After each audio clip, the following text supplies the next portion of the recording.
আমরা সবাই বলি যে সিউড়িতে কোনো ঘোরার জায়গা নেই, ঠিক না?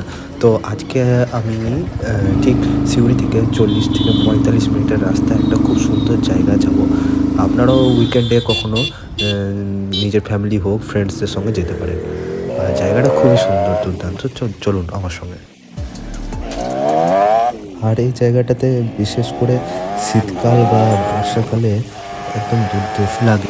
আর আপনারা যারা জানেন না যে 25শে ডিসেম্বর এবারে সিউড়িতে খুব ভালোভাবে সেলিব্রেট করা হবে, তার জন্য সব জায়গায় লাইটিং দিয়ে সাজানো হচ্ছে। আপনারা দেখতে পারবেন যেখানে আই লাভ সিউড়ি আছে আপনার পার্কের কাছে, আমাদের ভগৎ সিং পার্কের কাছে, ওখানে অনেক লাইটিং দিয়ে সাজানো হচ্ছে। অ্যাজ লাইক পার্ক স্ট্রিটে যেমন সেলিব্রেট হয় অমনি টাইপের না, তবুও কিছুটা অমনি টাইপ। আরে সামনে ডিভাইডার দেওয়া রয়েছে, তার সত্ত্বেও রং সাইডে কেমন ঢুকে গেল। আর সিউড়িতে খাদ্য মেলাও মনে হয় অনুষ্ঠিত হতে চলেছে, যেখানে নানা ধরনের ফুড স্টল বসবে, খাবারের দোকান। এবার আমরা হাইওয়ে দিয়ে এসপি মোড়ের রাস্তাটা ধরবো। 3:25 করে আমরা সিউড়ি থেকে বেরোলাম। এবার দেখি যে কতক্ষণ লাগে সেই জায়গাটাতে যেতে, পৌঁছাতে কতক্ষণ লাগছে এক্স্যাক্টলি। ব্রিজের ভিউটা খুব সুন্দর, কিন্তু আমরা যেখানে যেতে চলেছি সেখানে যাতে দেরি না হোক তার জন্য আর এখানে দাঁড়ালাম না। প্রায় অনেকটাই রাস্তা আমরা কভার করে নিয়েছি, আর বেশিক্ষণ না, দেখতে দেখতে চলে এসেছি আর কিছুক্ষণের অপেক্ষাতেই। আর একটা কথা মনে করি দিই, যেটা আমি ভেবেছিলাম বেরোনোর সময়, যে লাস্টে যদি কিছুটা হয় তো যে 25শে ডিসেম্বর যে সিউড়িতে যে সেলিব্রেশনটা হবে বা যে লাইটিংটা হতে চলেছে তার কিছু একটু কভার করবো আমরা, সেটা আপনাদের দেখাবো। ইয়েস, অলমোস্ট চলে এসেছি।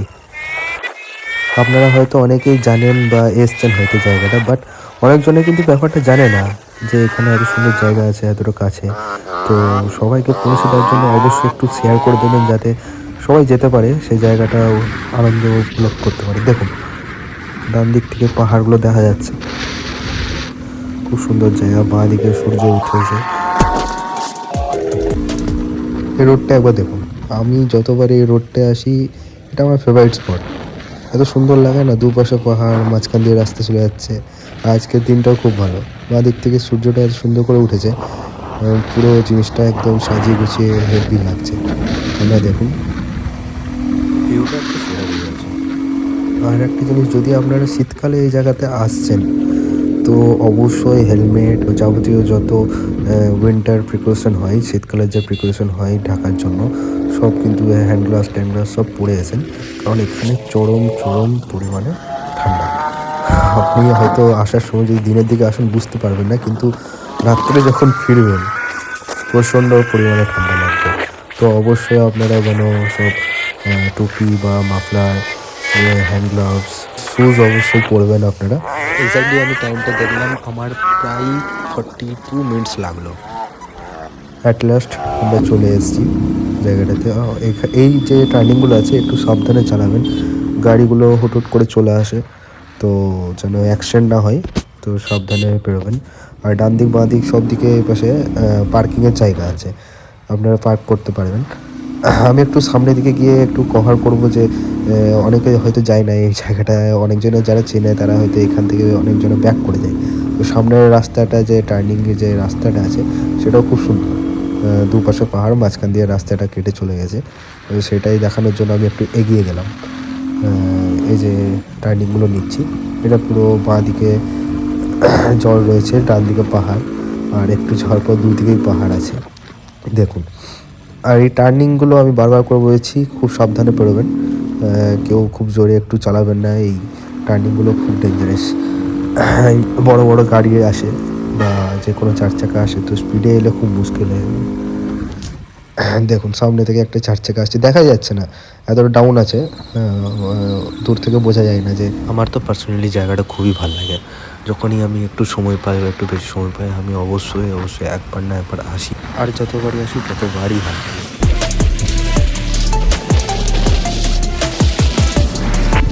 আপনারা নিজেরাই বলবেন জায়গাটা কেমন, আর সত্যি করে বলবেন, এমনি নয় যে ফেকভাবে বলে দিলেন যে হ্যাঁ ভালো, জাস্ট একদম রিয়েল রিভিউ দেবেন যে হ্যাঁ সত্যি জায়গাটা কেমন।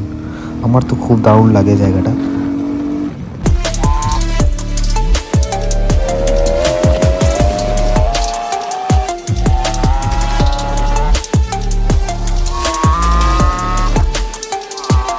একটা শর্ট সিনেমেটিক ভিউ দেবো এই জায়গাটায়।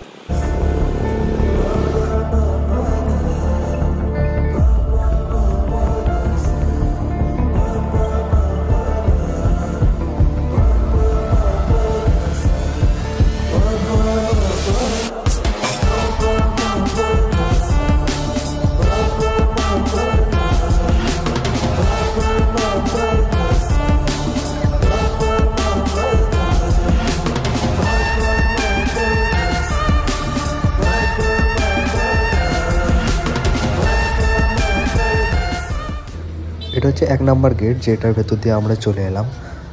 আর এই ভিউটা তো একদম সাংঘাতিক। তারপরে আস্তে আস্তে আমরা একটু একটু করে এগিয়ে গেলাম। এই জায়গা থেকে মাঝে মাঝে যখন জল ছাড়ে তো এই ভিউটা থেকে দারুণ লাগে। সামনে ওই জলগুলো সোজা চলে যায় এবং অনেকটা ওয়েভটা যেটা হয়, হ্যাঁ ঢেউটা অনেকটা উপর পর্যন্ত যায়। আপনারা যারা জানেন না যে ম্যাসাঞ্জোরের রাস্তা কোন পাশে বা কোন দিকে আসতে হবে বা কিছু, তারা ডাইরেক্ট গুগল ম্যাপে ম্যাসাঞ্জোর ড্যাম সার্চ করে ওই রুট ধরে আসতে পারেন। আর যারা জানেন তারা তো জানেনই, এসপি মোড়ের এখান থেকে সোজা খটঙ্গার রাস্তা দিয়ে আসতে হবে। ওই পাশে একটা বোট রাইডিংয়ের জায়গা আছে। একটু হাঁটতে গিয়ে তারপরে এই জায়গাটা দেখি, এই সিঁড়ি দিয়ে নিচে যাওয়া যায়। তাই স্ল্যাবটা সরিয়ে আমরাও নিচে দিয়ে গেলাম। না মজাক করছি। দূর থেকে একটা সাদা বোট খুব স্পিডে এগিয়ে আসছে, যেটা আপনারা হয়তো দেখতে পাচ্ছেন। কিন্তু জানেন সামনে থেকে আর একটা বোট সেম দিশাতে এগিয়ে যাচ্ছে, আর এখানে আপনাদের অ্যাক্সিডেন্ট হবে। না এমনি কিছু নয়। তারপর আমরা হাঁটতে হাঁটতে যেখানে বোট ছাড়া হয় সেখানে আমি গেলাম। তো সিঁড়ি দিয়ে অনেকটাই যেতে হয়, নামতেই আছি শেষ আর হচ্ছে না। নামতে তো আর কষ্ট লাগে না, নেমে তো গেলাম, ওঠার সময় হয়তো একটু কষ্ট লাগবে। আচ্ছা, বোটের কাছে চলে এলাম। এখান থেকে বোটগুলো ছাড়া হয়, এখানে টিকিট না হয়। আর টিকিট কত করে নেয় সেটা আমার জানা নেই। আবার আমরা উপর দিকে যেতে লাগলাম যেখান দিয়ে এসেছিলাম। তারপর আমরা উপরে উঠে যাই, আর রাস্তার দুধারে খাবারের অনেক দোকান থাকে। চা খাওয়া বলে একটা চায়ের দোকানে গেলাম, আর দেখি এখানে ইন্ডাকশানের উপরে গরম গরম চা হচ্ছে। তাই আমি 5 টাকা দামের দুটো চা নিয়ে নিলাম। তারপর আমাদের অনেক খিদে পায় বলে এখানে একটা চাট কিনতে চলে যাই, যার দাম থেকে 30 টাকা। আর চাটটা ঠিকঠাকই ছিল। চাট খাওয়ার পর আমরা ঘরের জন্য বেরিয়ে যাই। আর এই ডান দিকের ভিউটা আর একবার দেখে নাও তোমরা সবাই। 35 থেকে 50 মিনিট পর আমরা চলে আসি সিউড়ি। আমরা এখন সিউড়ি ঢুকে গেছি। আর যেরকম আমি বলেছিলাম ক্রিসমাসের জন্য সিউড়ি সাজানো হচ্ছে নানা রকম লাইট দিয়ে, আর সেই লাইটের গেটগুলোকে আমরা দেখাবো কীভাবে সাজাচ্ছে। আর 25 থেকে 31 ডিসেম্বর পর্যন্ত সিউড়িতে খাদ্য মেলা হবে। এই বাসের যে স্ট্রাকচারগুলো দেখছেন এগুলো সব লাইটিংয়ের জন্য করা হয়েছে। এখানে সব লাইটগুলো লাগবে 25শে ডিসেম্বরের জন্য। আর যেটা আমি বলেছিলাম আমার ভালোবাসার সিউড়ি, এইখানেই আমাদের সব লাইটের ব্যবস্থাগুলো করা হয়েছে মেনলি। এবার আমরা ঘর ফিরবো, অনেকক্ষণ দেরি হয়ে গেল। হঠাৎ দেখি পেছনে হর্ন মারছে, ও বাবা, এই তো স্টেট বাস। আর স্টেট বাসকে একদম ভরসা করা যায় না, তাড়াতাড়ি ওই জন্য আমি পালাম।